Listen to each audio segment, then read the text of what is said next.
TV నేను రూపా. ఈరోజు మన లా పాయింట్లో పౌరసత్వ సవరణ చట్టం గురించి మనం తెలుసుకోబోతున్నాం. మరి ఈ చట్టం గురించి పూర్తి వివరాలు అందించడానికి మనతో ఉన్నారు బి అన్నపూర్ణ గారు, హైకోర్టు అడ్వకేట్. మేడం నమస్తే అండి. నమస్తే అండి. మేడం, అసలు పౌరసత్వ చట్టం అంటే ఏంటంటారు?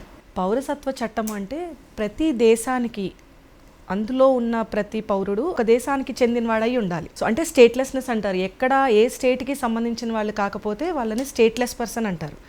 ఏ మనిషి స్టేట్లెస్గా ఉండకూడదు అనేదే ఈ పౌరసత్వ చట్టం యొక్క ఉద్దేశం. సో అట్లాగా ప్రతి దేశము ఒక చట్టం ఉంటుంది. ఆ దేశంలో ఆ ఒక మనిషి అందులో ఉండాలి అని అంటే సంబంధించిన డాక్యుమెంట్స్ అయినా ఉండాలి, లేదు అంటే ఆ మనిషి ఆ దేశం యొక్క పౌరసత్వం చెంది ఉండాలి. సో అదే ఉద్దేశంతో పౌరసత్వ చట్టం అనేది తీసుకురాబడింది. సో మన దేశంలో పౌరసత్వ చట్టం అంటే సిటిజన్షిప్ యాక్ట్ 1955లో తీసుకొని వచ్చారు. సో అది ఎందుకు తీసుకొని వచ్చారు అని అంటే అప్పట్లో మన దేశ విభజన జరిగింది. మనకి 1947 ఇండిపెండెన్స్ వచ్చిన తర్వాత దేశ విభజన జరిగింది. పాకిస్తాన్ డివైడ్ అయింది, తర్వాత ఇప్పుడు బంగ్లాదేశ్ డివైడ్ అయింది. సో ఇట్లా డివైడ్ అయినప్పుడు ఎవరు ఎక్కడ ఉంటున్నారు, ఇల్లీగల్ మైగ్రెంట్స్ ఎవరు, ఆ దేశం నుంచి ఈ దేశానికి వచ్చిన వాళ్ళు ఎవరు, ఈ దేశం నుంచి ఆ దేశానికి వెళ్ళిన వాళ్ళు ఎవరు, అసలు మన దేశ పౌరసత్వం ఎవరెవరికి ఉండాలి, ఇలా వీటిని బట్టి పౌరసత్వ చట్టం అనేది 1955లో తీసుకురావడం జరిగింది.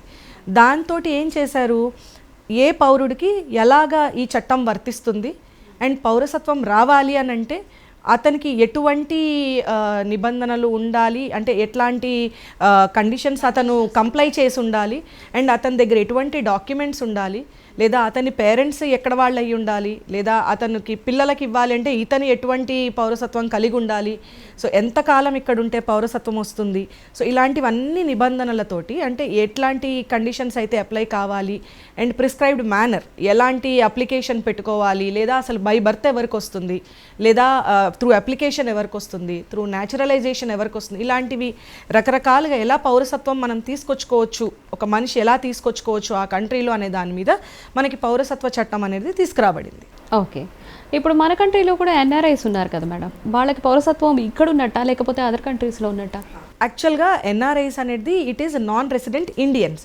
సో పౌరసత్వం అనేది ఇట్ ఈస్ చాలా రకాలుగా మనం పౌరసత్వం తెచ్చుకోవచ్చు ఒక కంట్రీలో. ఇప్పుడు మన దేశంలోనే ఉన్నది, మన దేశంలో బై బర్త్ పుట్టినప్పుడే మన దేశంలో ఉన్నట్లయితే, పేరెంట్స్ ఇద్దరు మన భారతీయులు అయినట్లయితే, మన సిటిజన్షిప్ ఉన్నట్లయితే బై బర్త్ మనకి సిటిజన్షిప్ వచ్చేస్తుంది. అట్లా కాకుండా అక్కడ పుట్టి ఇక్కడికి వచ్చినప్పుడు ఎలాంటి నిబంధనలు ఉన్నాయి, అవి పాటించారా లేదా, ఒక అప్లికేషన్ పెట్టుకున్నారా, ఇలాంటప్పుడు ఒక రకంగా వస్తుంది.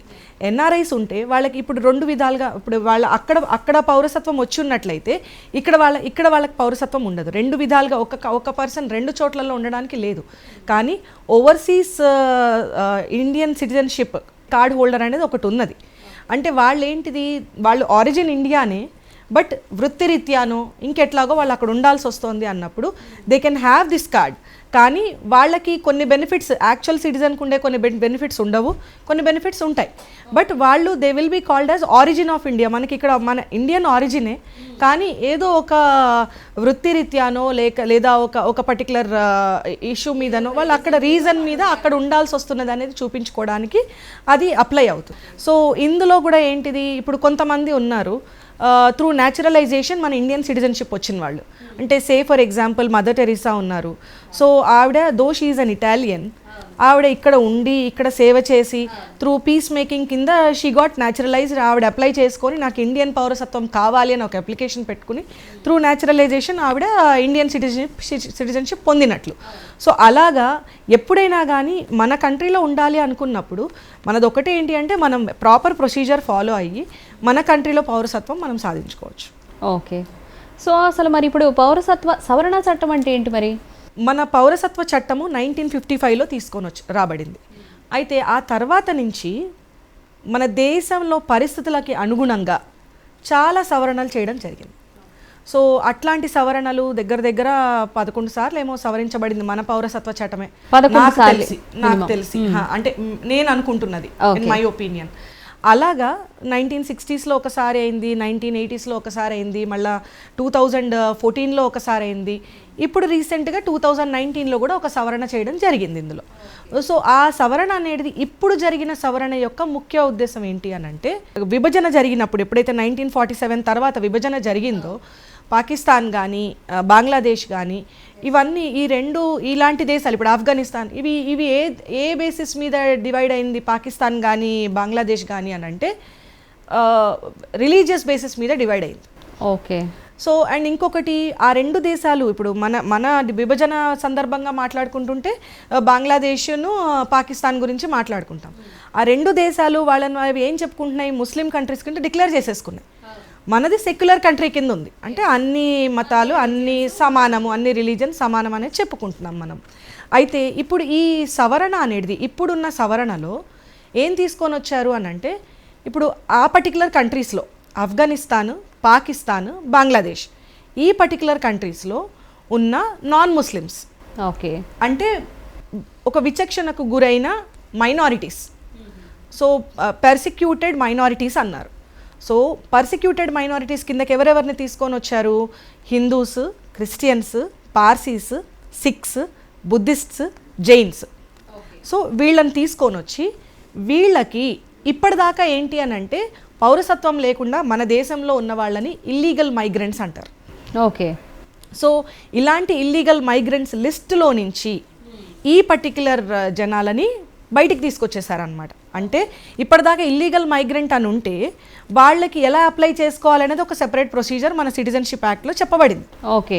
సో ఇప్పుడు వీళ్ళని మాత్రం తీసుకొని వచ్చి కొంచెం ఫాస్ట్ ట్రాక్ అయ్యేటట్లుగా వీళ్ళు అప్లికేషన్ పెట్టుకోవచ్చు. అది కూడా ఎప్పుడు 2014 ముందర ఇక్కడికి వచ్చేసి సెటిల్ అయ్యి ఉన్న వాళ్ళు అప్లికేషన్ పెట్టుకోవచ్చు అని చెప్పబడింది. అది ఈ పర్టిక్యులర్ సవరణ యొక్క ముఖ్య ఉద్దేశం. అంటే అంతకుముందు నుంచి కూడా ఇప్పుడు ఎప్పుడైతే 1947లో దేశాలు విభజించబడ్డాయో అప్పుడు మన హిందూస్ పాకిస్తాన్లో ఉండొచ్చు, లేదంటే బంగ్లాదేశ్లో ఉండొచ్చు, లేదు పాకిస్తాన్ వాళ్ళే మన దేశంలో ఉండొచ్చు, అప్పుడు సిటిజన్ అలా కొనసాగించవచ్చు. మరి ఈ 2019లో ఎందుకు ఇంత కాంట్రవర్సీగా మారుతోంది ఇప్పుడు? రైట్. ఇప్పుడు అవి రెండు నేను చెప్పినట్టుగా ఇందాక చెప్పినట్టుగా ఆఫ్ఘనిస్తాన్ కానీ పాకిస్తాన్ కానీ బంగ్లాదేశ్ కానీ వాటిని అవి ముస్లిం కంట్రీస్గా డిక్లేర్ చేసుకొని ఉన్నాయి. రైట్. సో ఒక ముస్లిం కంట్రీలో ముస్లిం అనే వ్యక్తి మైనారిటీ కిందకి రాడు కదా. సో వాళ్ళు అక్కడ మెజారిటీ. సో వాళ్ళు ఈక్వల్ సిటిజన్, మిగిలిన అందరితో సమానంగా ఉంటున్న వాళ్ళు. సో మనం ఇక్కడ ఈ తీసుకొచ్చిన సవరణ ఎవరికి తీసుకొని వచ్చాము, పెర్సెక్యూటెడ్ మైనారిటీస్ అన్నాం. సో ఆ ముస్లిం కంట్రీస్లో ముస్లిమ్స్ మెజారిటీస్ అవుతారు కాబట్టి ఈ పర్టికులర్ లిస్ట్లోకి ముస్లిమ్స్ని చేర్చలేకపోయాం. మనం ఎవరికి ఇస్తున్నాము, పెర్సిక్యూటెడ్ మైనారిటీస్ అంటున్నాం. సో ఆ దేశాలలో మైనారిటీస్ కింద ఎవరెవరు ఉన్నారో వాళ్ళనే మనం ఈ సవరణలోకి తీసుకురాగలిగాము. సో వీళ్ళేంటిది 70 ఏళ్ల నుంచి 80 ఏళ్ల నుంచి మన దేశంలోనే ఉంటున్నారు. ఎందుకంటే వాళ్ళు అక్కడ మైనారిటీస్ కింద పరిగణింపబడి వాళ్ళకి రావాల్సిన బెనిఫిట్స్ అక్కడ రావట్లేదు. సో మరి వాళ్ళని మనం తీసుకుంటే వాళ్ళు ఇక్కడే ఉంటున్నారు, అక్కడ వాళ్ళకి సిటిజన్షిప్ ఇవ్వకపోవడం కారణంగా ఇల్లీగల్ మైగ్రెంట్స్ కింద వాళ్ళు మన దేశంలో ఉంటున్నారు ఆల్రెడీ. సో వాళ్ళని మనం లీగలైజ్ చేసే పద్ధతి ఆలోచించి ఇప్పుడు మనం ఈ సవరణ తీసుకురావడం జరిగింది. సో ఇందులోకి నాన్ ముస్లిమ్స్, మనం పేరు చెప్పలేదు కానీ నాన్ ముస్లిమ్స్ని మాత్రమే చేర్చడానికి గల కారణం ఏంటి అంటే వాళ్ళు మైనారిటీస్ కిందకి రారు. మనం ఏం చేసాము, ఈ 3 దేశాల నుంచినే ఇప్పుడు మనం తీసుకొచ్చింది ఈ సవరణ. ఈ 3 దేశాల్లోనూ వాళ్ళు మైనారిటీస్ కిందకి రావట్లేదు. సో అందుకని నాన్ ముస్లిమ్స్ ఎవరెవరైతే ఉన్నారో ఇప్పుడు హిందూస్, సిక్కులు, పార్సీస్, జైన్స్, బుద్ధిస్ట్స్, క్రిస్టియన్స్ వీళ్ళు మాత్రమే మైనారిటీస్ కిందకు వస్తున్నారు ఆ దేశాలలో. సో వాళ్ళని మనము సిటిజన్షిప్ ఇచ్చి వాళ్ళకి రావాల్సిన బెనిఫిట్స్ వచ్చేటట్లుగా చేయడం కోసమని ఈ సవరణ తీసుకురావడం జరిగింది. ఓకే. మరి వాళ్ళు ఎందుకు అలాగా రాంగ్ కంక్లూజన్కి వెళ్ళారు? ఎందుకు మమ్మల్ని వేరుగా చూస్తున్నారు? ముస్లిమ్స్, బీజేపీ ప్రభుత్వం, ఇప్పుడు డైరెక్ట్గానే మాట్లాడుకోవాలి, బీజేపీ ప్రభుత్వం ముస్లిమ్స్ని అలాగే హిందుత్వాన్ని ఎక్కువగా ఫోకస్ చేస్తున్నారు, మమ్మల్ని చేస్తున్నారు, అందుకే ఈ చట్టం తీసుకొచ్చారు, మేము ఎప్పటి నుంచో ఈ దేశంలోనే ఉన్నాం మా తాత ముత్తాల దగ్గర నుంచి, సో కొత్తగా మాకు సిటిజన్షిప్ యాక్ట్ ఏంటి అనే క్వశ్చన్ రైజ్ చేశారు వాళ్ళు. అయితే యాక్చువల్గా ఇది మీరు ఇందాక అన్నట్టు ఇట్ ఈస్ ఒక పొలిటికల్ స్టంట్ లానే అనుకోవాలి. ఎందుకంటే ఇప్పుడు ముస్లిమ్స్ని సిటిజన్షిప్ కావద్దు అని ఎక్కడా చెప్పలే. సిటిజన్షిప్ యాక్ట్ ప్రకారము ఎవరైనా సిటిజన్ కావాలి అనుకున్నట్లయితే దానికి వేరియస్ ప్రొసీజర్స్ ఉన్నాయి అండ్ అది ఓపెన్ టు ఆల్. అక్కడ మతపరంగా కానీ ఒక కాస్ట్ పరంగా కానీ లేదా సెక్స్ పరంగా కానీ ఎలాంటి నిబంధనలు లేవు. It is open to all. So Muslim ఇక్కడ మనకి సిటిజన్ కింద కావాలని ఇప్పుడు ఎందుకు మన ఇండియాలోనే ఎప్పటి నుంచో ఉన్నవాళ్ళు సిటిజన్ కింద లేరా ముస్లిమ్స్? ఉన్నారు కదా, ఉన్నారు 100%. మరి ఇప్పుడు కొత్తగా ఎందుకు అంటున్నారు వాళ్ళు? ఎందుకు అని అంటే నాన్ ముస్లిమ్స్ ఎవరైతే ఈ కంట్రీస్ నుంచి వచ్చి ఆల్రెడీ ఇక్కడ ఉన్నారో వాళ్ళకి కూడా ఈ మన సిటిజన్షిప్ ఇవ్వడం మన ముఖ్య ఉద్దేశం. ఇప్పుడు ప్రస్తుతానికి ముస్లిమ్స్ ఒకవేళ సిటిజన్ కావాలి అనుకుంటే తరతరాల నుంచి ఉన్న వాళ్ళు అయితే ఆటోమేటిక్ బై బర్త్ సిటిజన్షిప్ వస్తుంది. అలా కాదు మాకు సిటిజన్షిప్ రాలేదు అని అంటే if you are not coming under illegal migrant అంటే ప్రాపర్ డాక్యుమెంటేషన్ తోటి మీ తాత ముత్తాతల టైం నుంచి ఇక్కడే ఉండి ఇక్కడే బెనిఫిట్స్ తీసుకున్న వాళ్ళు అయితే ఆ డాక్యుమెంటేషన్ ద్వారా సిటిజన్షిప్ యాక్ట్ 1955లోనే ఉంది. ఆ యాక్ట్ ప్రకారం ఉన్న ప్రొసీజర్ ప్రకారమే మీరు సిటిజన్ అవ్వచ్చు. ఓకే, ఇప్పుడు తీసుకొచ్చిన సవరణ వరకు ఏంటి అని అంటే 2014 వరకు కూడాను లేకుండా ఉన్నవాళ్ళు ఇల్లీగల్ మైగ్రెంట్స్ కింద ఉంటున్న వాళ్ళల్లో నుంచి వీళ్ళని మాత్రమే బయటికి తీసుకొని వచ్చారు అంతే. అది కూడా ముఖ్య ఉద్దేశం ఏంటి, ఇప్పుడు ఇప్పుడు ఎవరైతే ఈ హిందూస్ అంటే నాన్ ముస్లిమ్స్ ఉన్నారో వాళ్ళకి అక్కడ సిటిజన్షిప్ లేదు, ఇక్కడ సిటిజన్షిప్ లేదు. And UN declaration of human rights ప్రకారం ఎవరైనా వచ్చి మన కంట్రీలో ఇల్లీగల్గా ఉంటున్నట్లయితే మనం వాళ్ళని బయటికి తరిమేయడానికి కూడా అవకాశం లేదు. సో ఇల్లీగల్గా ఉంచే బదులు వీళ్ళని లీగలైజ్ చేస్తే వాళ్ళు బెనిఫిట్స్ తీసుకుంటారు, మన కంట్రీ సెక్యూరిటీకి కూడా భంగం కలగకుండా ఉంటుంది. ఓకే, సో ఆ ముఖ్య ఉద్దేశంతో వీళ్ళని ఇప్పుడు ప్రస్తుతానికి ఈ సవరణ కిందకి వాళ్ళని తీసుకురావడం జరిగింది. ముస్లిమ్స్ని ఎందుకు తీసుకురాలేకపోయారు అని అంటే ఈ 3 కంట్రీస్లో ఉన్న ముస్లిమ్స్ మైనారిటీస్ కింద లేరు కాబట్టి వాళ్ళే మెజారిటీ అక్కడ. సో అందుకని ఈ పర్టికులర్ సవరణలోకి ముస్లిమ్స్ని తీసుకురాలేకపోయారు. ఇక్కడ మీరు ఒకటి మెన్షన్ చేశారు, మన కంట్రీ సెక్యూరిటీ కోసం కూడా ఇది చేశారు అంటున్నారు. ఎలాగా దాన్ని ఎక్స్ప్లెయిన్ చేయగలరా? ఎలా అనంటే ఇప్పుడు ఇల్లీగల్ మైగ్రెంట్ ఇక్కడ ఉన్నారు అని అంటే వాళ్ళకి మన కాన్స్టిట్యూషన్ కానీ మన ఇప్పుడు ఒక చట్టం కానీ వాళ్ళకి వర్తించదు. ఏ పర్సన్ అయినా తను ఏదైనా ఒక తప్పు చేశాడు అని మనం చూపించాలన్నా లేదా తను మంచి చేశాడని చూపించాలన్నా కానీ ఒక ఐడెంటిటీ ఉండాలా? ఐడెంటిటీ ఉండాలి అని అంటే తను మన కంట్రీ యొక్క సిటిజన్ అయి ఉండాలా, లేదు ఇంకేదైనా కంట్రీకి సంబంధించిన ఐడెంటిటీ తన దగ్గర ఉండాలి. సో ఇంకేదైనా కంట్రీకి సంబంధించిన ఐడెంటిటీ ఉండి మన దేశంలో అతను ఉండాలి అని అంటే వ్యాలిడ్ డాక్యుమెంట్ ఉండాలి. అంటే ఇప్పుడు నేను ఇక్కడి నుంచి అమెరికా వెళ్ళాను, నా దగ్గర ఓ టూరిస్ట్ వీసానో ఓ వర్కింగ్ వీసానో ఏదో ఒకటి ఉండాలిగా. సో ఒక ప్రాపర్ డాక్యుమెంటేషన్ లేకుండా ఒక ఐడెంటిటీ లేకుండా ఇక్కడ ఉంటున్న వాళ్ళని ఇల్లీగల్ మైగ్రెంట్స్ అంటారు. అలాంటి అతను తప్పు చేస్తే మనం ఎలా పట్టుకోగలుగుతాం అతన్ని? అదే అతనికి సిటిజన్షిప్ ఉన్నా లేదా వేరే దేశం యొక్క ప్రాపర్ ఐడెంటిటీ ఉన్నా మనం అతన్ని పట్టుకోగలుగుతాం. సో ఏదైనా ఇప్పుడు మనకి ఇప్పుడు మనం చూస్తూ ఉంటాం జనరల్గాను ఒక డూప్లికేట్ పాస్పోర్ట్ తోటి ఒక ఐడెంటిటీ లేకుండా వేరే వాళ్ళ పేరు మీద ఇంట్లో మన కంట్రీలోకి ఎంటర్ అయ్యి టెర్రరిజం చేస్తున్న వాళ్ళని. సో ఇవన్నీ అరికట్టాలి అని అంటే మన దేశంలో ప్రాపర్గా పౌరసత్వ చట్టం దాని నిబంధనలు ప్రాపర్గా పాటిస్తే మనకి ఏమి ఈజీ అవుతుంది, ఎవరైతే ఇల్లీగల్ మైగ్రెంట్స్ ఉన్నారో వాళ్ళని బయటికి వెలికి తీయడానికి వీడింగ్ అవుట్కి మనకి హెల్ప్ అవుతుంది. So which is helping us for our security. ఇప్పుడు మన దేశంలోకి ఎంటర్ అవ్వాలంటే ప్రాపర్ వ్యాలిడ్ ఐడెంటిటీ ఉండాలి అనేది మనం కోరుకునేది, ఏ వ్యక్తి అయినా కోరుకునేది. మన ఇంట్లోకి ఒకళ్ళు రావాలంటే ఎవరు వస్తున్నారో తెలియాలిగా, లేని వాళ్ళని ఏమంటాం మనం? సో అదే దేశానికి కూడా వర్తిస్తుంది కదా. అదే దీని మీద మరి మిగిలిన దేశాలు ఏమంటున్నాయి? మిగిలిన దేశాలు అని అంటే మనం స్పెసిఫిక్గా మాట్లాడుకోవాల్సింది ఈ 3 దేశాల గురించి. Okay, so Afghanistan, Pakistan, Bangladesh. So ఈ 3 దేశాలు ఆబ్వియస్గా ఏమంటాయి, తప్పు అని అంటాయి. ఎందుకనంటే ఇప్పటిదాకా ఒక ఇల్లీగల్ మైగ్రెంట్ రూపంలో ఇక్కడ వాళ్ళ మనుషులు ఉన్నప్పుడు వాళ్ళు ఏం తప్పు చేసినా వాళ్ళ దృష్టిలో వాళ్ళు చెప్పి చేయించినా లేక వీళ్ళంతటి వీళ్ళు చేసినా కూడాను దాని మీద మనం రివోల్ట్ అయ్యే అవకాశం లేదు. మా వాళ్ళు కాదు అని వాళ్ళు సింపుల్గా చెప్పేస్తారు. ఎందుకంటే వాళ్ళకి అక్కడ ఐడెంటిటీ లేదు, ఇక్కడ ఐడెంటిటీ లేదు. సో ఒక తప్పు చేసి తప్పించుకునే అవకాశం ఉన్నది. ఇప్పుడు ఏంటిది, మనం సెపరేట్గా మనం వీళ్ళకి సిటిజన్షిప్ ఇచ్చేస్తున్నాము అన్నప్పుడు ఎయిదర్ ఇక్కడ సిటిజన్షిప్ లేని వాళ్ళు బయటకన్నా వెళ్ళిపోవాలి, లేదా బలవంతంగా అక్కడ వదిలేసి ఇక్కడ సిటిజన్షిప్ అయినా తీసుకోవాలి. దాని మూలంగా ఏమవుతుంది, ఇవాళ దాకా వాళ్ళు పెంచి పోషించిన వాళ్ళు ఎవరైతే ఉన్నారో ఇల్లీగల్గా వాళ్ళని మనం ఎయిదర్ లీగలైజ్ చేస్తున్నాము లేదా వాళ్ళని బయట పెడుతున్నాము. సో అందుకని ఆబ్వియస్గా వాళ్ళు గొడవే పెడతారు. అయితే వేరే దేశాలు ఇంకా మిగిలిన దేశాలు ఏమంటున్నాయి అని అంటే వాళ్ళు స్పెసిఫిక్గా మనది డిస్క్రిమినేటరీ అనేది అయితే ఎక్కడో 1-2 దేశాలు అంటున్నాయి. అవి అర్థం కాక అంటున్నాయని నాకు అనిపించింది. అంటే ఇంటర్ప్రిటేషన్ సరిగా చేసుకోక అన్నాయి అని నాకు అనిపిస్తున్నది. బట్ మిగిలిన దేశాలు వాటి చట్టాలు వాళ్ళ రిక్వైర్మెంట్స్ని బట్టి వాళ్ళు ఎలా చట్టాలు చేసుకున్నారో, మన దేశం కూడా మన రిక్వైర్మెంట్ని బట్టి, ఇప్పుడున్న మన ప్రస్తుత పరిస్థితుల్ని బట్టి, మన ప్రస్తుతం మన కంట్రీలో ఉన్న సెక్యూరిటీ ఇష్యూస్ని బట్టి కానీ, లేదా బెనిఫిట్స్ తీసుకోగలుగుతున్న వాళ్ళు తీసుకోలేని వాళ్ళని బట్టి కానీ ఇప్పుడు తీసుకొచ్చిన సవరణ మనకి కరెక్టే అది. సో ప్రతి దేశానికి వాళ్ళ దేశానికి ఉండే చట్టం ఎట్లా ఉంటుందో మన దేశంలో మనం ఓ చట్టం తయారు చేసామంతే. అంటే ఇక్కడ ప్రతి దేశానికి సిటిజన్షిప్ యాక్ట్ అనేది ఉంటుంది కదా, అంటే వాళ్ళ పద్ధతుల్ని, వాళ్ళ రూల్స్ అండ్ రెగ్యులేషన్స్ని వాళ్ళు అవలంబిస్తున్నారు.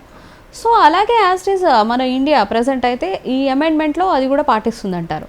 సో అక్కడ దానికి మన కంట్రీకి ఏంటి స్పెసిఫికేషన్, ఇంత వ్యతిరేకత రావడానికి ఏంటి ముఖ్య కారణం?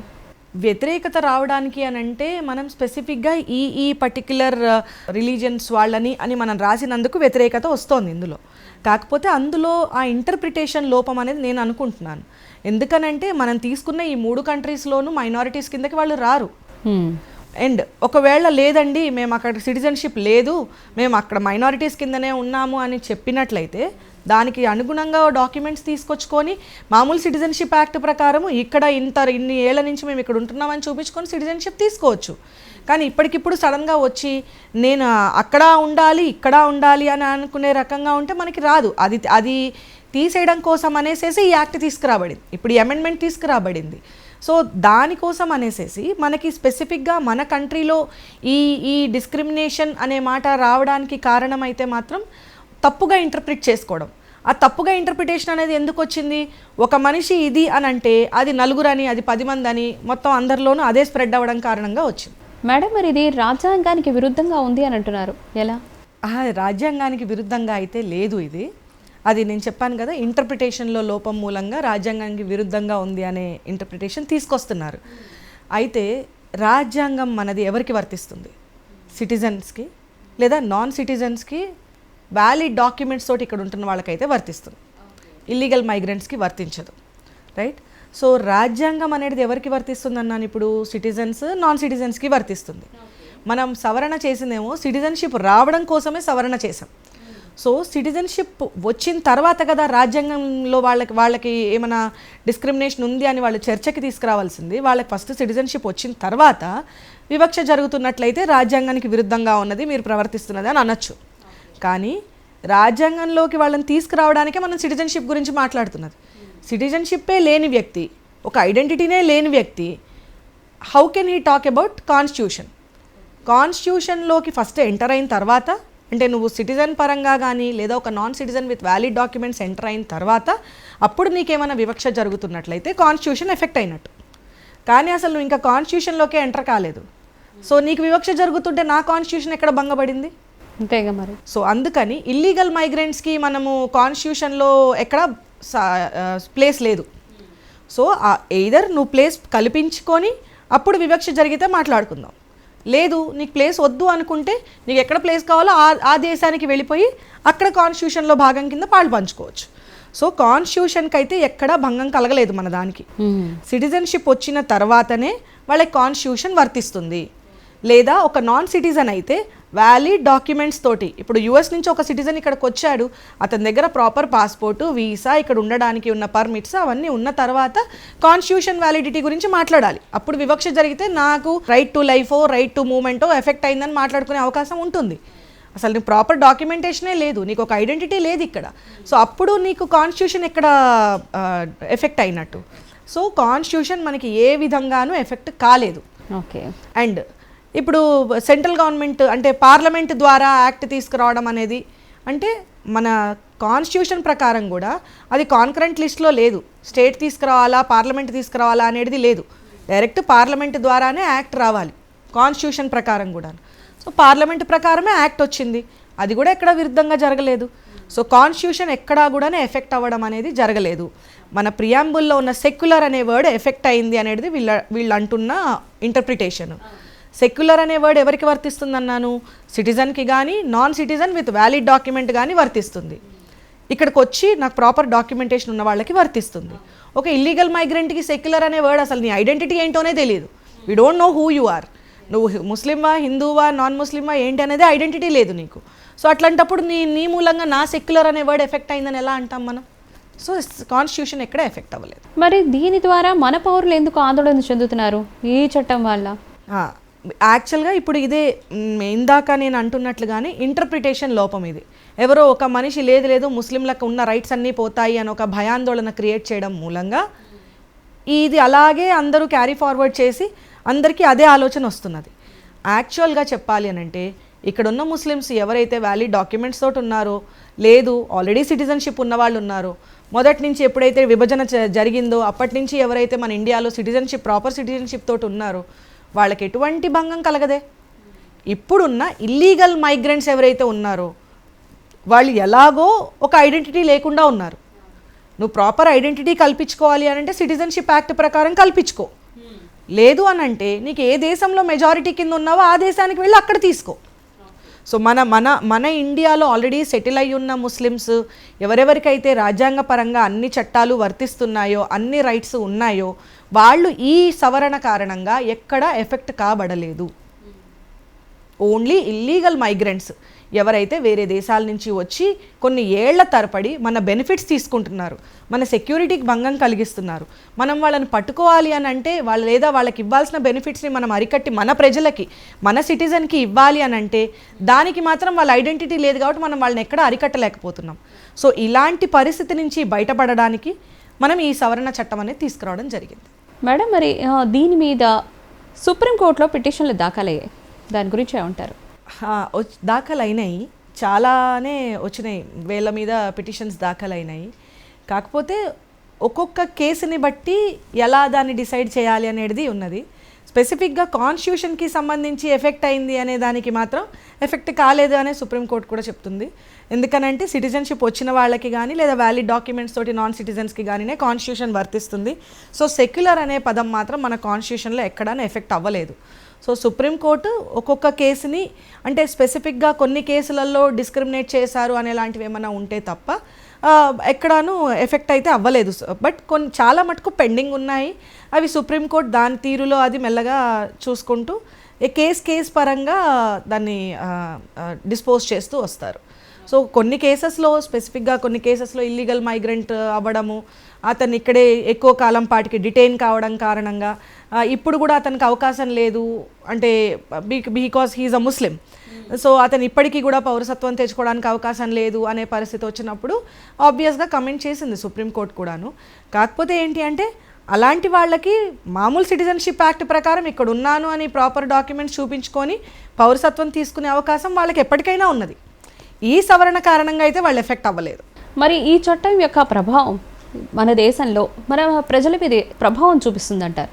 మన పౌరుల మీద వరకు వచ్చేసేసి ఇప్పటిదాకా ఎవరైతే ఇల్లీగల్గా బెనిఫిట్స్ తీసుకుంటున్నారో, లేదు ఉండి కూడా బెనిఫిట్స్ తీసుకోలేకపోతున్నారో వాళ్ళందరికీ కూడాను ఒక లీగలైజింగ్ పద్ధతి అంటే ఉంటే నా కంట్రీలో రాజమార్గం ద్వారా ఉండు, నా కంట్రీకి సంబంధించిన సిటిజన్షిప్ తీసుకో, హ్యాపీగా ఇక్కడ ఉన్న బెనిఫిట్స్ పొందు. లేదు ఏ కంట్రీలో అయితే నీకు సిటిజన్షిప్ కావాలో ఆ కంట్రీకి వెళ్ళి ఆ కంట్రీ చట్ట ప్రకారం అక్కడ సిటిజన్షిప్ తీసుకో. అంతేగాని నా కంట్రీలో ఇల్లీగల్గా ఉండడానికి వీల్లేదు. ఎందుకని అంటే ఇల్లీగల్గా ఈ కంట్రీలో ఉంటున్నప్పుడు ఇక్కడ ప్రజలకి చెందాల్సిన బెనిఫిట్స్ కూడా వాళ్ళకి వెళ్ళిపోతున్నాయి. అంటే తీసుకుంటున్నారు ఇల్లీగల్గా. దాని మూలంగా ఏమవుతున్నది, మన ప్రజలకి రావాల్సిన బెనిఫిట్స్ దానికి డివైడ్ అయిపోతున్నాయి, వాళ్ళకి ఇల్లీగల్గా తీసుకోవడం జరుగుతోంది. సో అది అరికట్టడానికి మన ప్రజలకి సరైన బెనిఫిట్స్ అందడానికి ఈ సవరణ ఉపయోగపడుతుంది ఒకటి. రెండోది, ఇప్పుడు ఎవరైతే ఇందులోకి వస్తున్నారో వాళ్ళు ఆ దేశాలలో అణగారిన వర్గాలలోకి వచ్చిన వాళ్ళకి అక్కడ సిటిజన్షిప్ ఇవ్వలేదు. సో స్పెసిఫిక్గా మన హిందువులు కానీ క్రిస్టియన్స్, పార్సీస్, బుద్ధిస్ట్స్, ఇంకా ఎవరైతే నాన్ ముస్లిమ్స్ ఆ కంట్రీస్లో మైనారిటీస్ కింద ఉన్నారో వాళ్ళకి అక్కడ సిటిజన్షిప్ లేదు, ఇక్కడ సిటిజన్షిప్ ఇవ్వలేదు. సో దాని మూలంగా ఇల్లీగల్ మైగ్రెంట్స్ అని చెప్పినందుకు వాళ్ళకి సిటిజన్షిప్కి అప్లికేషన్ పెట్టుకునే అవకాశం కూడా లేదు. సో దాని మూలంగా ఏమవుతున్నది, వాళ్ళు అక్కడ కూడా ఐడెంటిటీ లేకుండా అంటే ఒక స్టేట్లెస్నెస్ స్టేట్లో ఉన్నారు వాళ్ళు. సో ఏ మనిషికైనా కానీ ఒక స్టేట్ ఉండాలి, అతనికి ఒక ఐడెంటిటీ ఉండాలి అనే ఉద్దేశంతో ఈ సవరణ తీసుకురాబడింది. సో వాళ్ళని ఇప్పుడు ఇక్కడ మనము సిటిజన్ కింద తీసుకోవడం కారణంగా వాళ్ళకి బెనిఫిట్స్ వస్తాయి, వాళ్ళకు ఒక ఐడెంటిటీ వస్తుంది.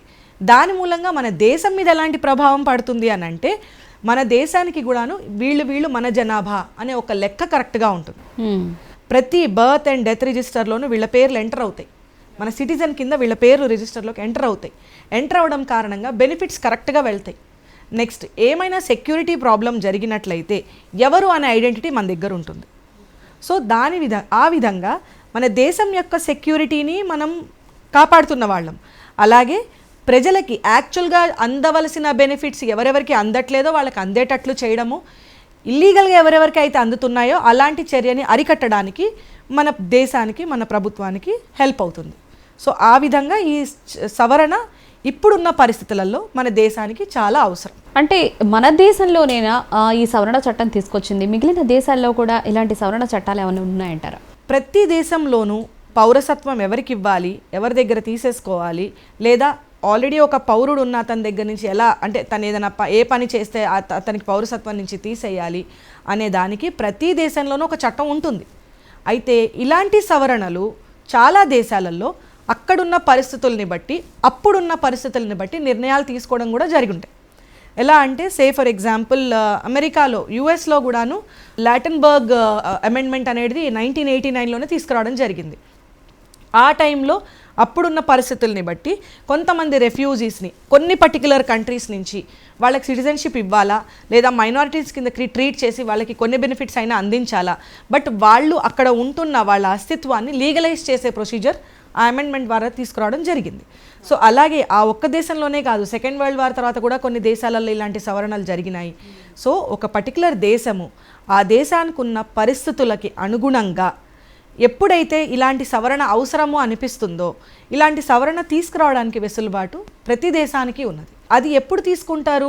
అక్కడ ఉన్న పరిస్థితులు వాళ్ళకి బాగుపరచాలి, ఒక డెవలపింగ్ కంట్రీ కానీ ఆ కంట్రీలో ఉన్న డెవలప్మెంట్స్కి ప్రాపర్గా ఉన్న ప్రజలకి బెనిఫిట్స్ అందడం కానీ ఇలాంటివి ఏమైనా చెయ్యాలి అనుకున్నప్పుడు ఇలాంటి సవరణలు తప్పనిసరి. నేను ఇందాక చెప్పినట్టుగా మన సిటిజన్షిప్ యాక్ట్లోనే బోల్డ్ అనే సవరణలు జరిగినాయి.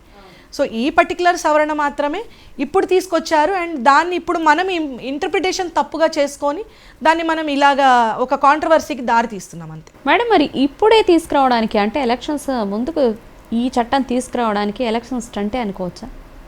అలా అనుకోవడానికి లేదు. ఎందుకనంటే ఈ చట్టము బిల్ కింద తీసుకొని వచ్చింది 2019లో. అప్పుడేమీ ఎలక్షన్స్ లేవే.